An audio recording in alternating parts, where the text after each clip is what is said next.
Well, joining me now for more on how businesses are set to profit from this rare sighting is Sue Patterson, Director of Marketing and Events at City Market, downtown Kansas City. Welcome to the show. Hi, thank you. Now, Sue, we understand that City Market has some Eclipse festivities happening. So how are guests being welcomed to enjoy the Eclipse?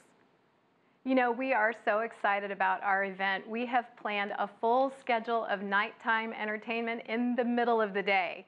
Our totality happens at 1:08 p.m., which is right during the lunch rush. And the City Market is a destination for a lot of business lunch goers in our downtown urban area. So when they get to the City Market, hopefully early, our programming starts a couple hours ahead of that when the partial begins. They'll be greeted by aerial acrobats. We'll have a special meditation. We'll have some interesting yoga demonstrations. We have a solar telescope that we're going to project on a screen so everyone can see what's happening. We'll have experts on solar power and astronomy standing by to answer questions. And then after totality happens, which for us is only 38 seconds, we're going to have a Pink Floyd tribute concert. And a local Pink Floyd tribute band is going to play the entire Dark Side of the Moon album, start to finish.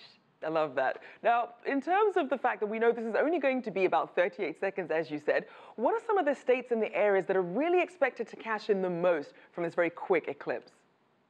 Well, everybody in the path of totality is definitely cashing in, and even those that are outside of totality, because a partial eclipse is pretty spectacular as well.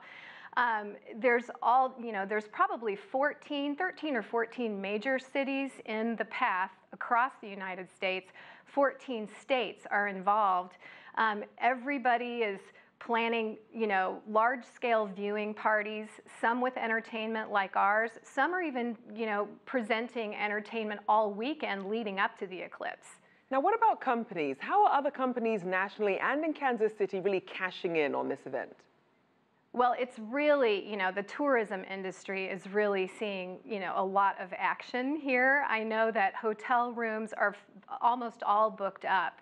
And we're just on the edge of totality, just a little ways north in another city, St. Joe, which is quite a bit smaller than Kansas City.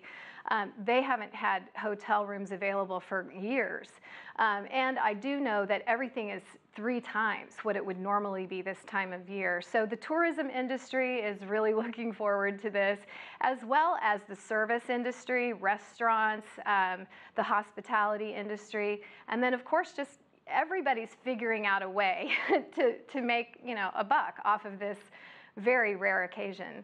Now, we know that people are being cautioned about retinal damage from staring at the sun directly during this event. So what are the safest viewing options gadget-wise, for example, 3D glasses and such? Well, the solar glasses definitely are a commodity right now. There's been a real run on them anywhere in that path of the solar eclipse. I've heard that the main company that produces those glasses have been making 50,000 pair an hour for quite some time and shipping them out in droves. But the thing that I think most folks don't realize is that you're not wearing those eclipse glasses the entire time. You're only wearing them when you look up at the sun. So I think a lot of people can relax about trying to get those glasses and maybe share them. But of course, those who manufacture them aren't going to tell you that.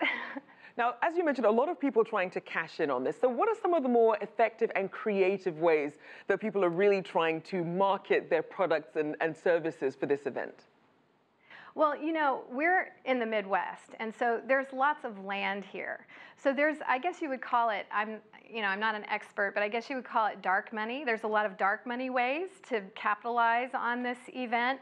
For example, pasture land. People are mowing their fields and inviting people in and charging for parking, all of those sorts of kind of grassroots, no pun intended, ways to make money. And then, of course, the really obvious ways. I'm sporting one right now, a t-shirt that will commemorate, it's a signature t-shirt that you can get at our event that commemorates the event. All kinds of products that celebrate, commemorate, things you want to, get in short order and that are in short supply, so it makes them that much more special. Now, this is a lot of money going into this. So what about the return on investment? What sort of impact do you think this will have on Kansas City and other cities that are in the line of the eclipse? I've heard some really fascinating figures. I just read an article about Airbnb and the state of Missouri. Their business has increased 375% over last week. So, I mean, that's quite an example. And in my little retail center at the city market, you know, all of our shops and restaurants are privately owned, small family-owned businesses, and they are preparing for lots and lots of visitors and, you know, really nice profits that day. Well, here's hoping to that. Thank you so much. Sue Patterson, Director of Marketing and Events at City Market, downtown Kansas City.